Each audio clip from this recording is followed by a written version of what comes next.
law makes employment discrimination illegal. But a recent move by the legislature removes one route to recourse in wage disputes. News 3's David Douglas is here to explain the repeal of the Equal Pay Act. And a bill signed a week ago today, Sarah, repealed Wisconsin Act 20, which went into effect in 2009. Act 20 made it legal to sue in circuit court over wage discrimination. The repeal removes that ability, leaving state and federal complaints and federal lawsuits as options for recourse.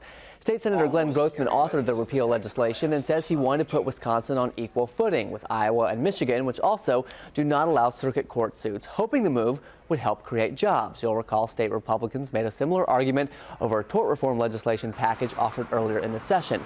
Democrats and women's groups disagree, calling any move making it more difficult to obtain recourse for discrimination an affront on equal rights. I think there's some hysterical people out there who are trying to make this into more than it is.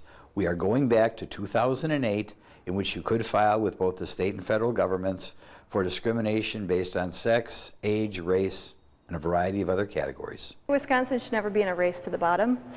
Despite what other states are doing and however they want to describe it, bottom line is it's not making it any easier for Wisconsin women to seek justice for workplace discrimination. Sarah Finger, director of the Wisconsin Alliance for Women's Health, argues she and others are not simply playing political football, saying the Republican legislature has taken many shots at women and women's health issues. This session, state and federal complaints do not allow for punitive damages to be sought, which Act 20 did. Now anyone seeking those damages will have to file in federal court, something opponents do argue is more costly and time-consuming, thus perhaps deterring people from doing it at all. And something we'll continue to follow. Thank you, David.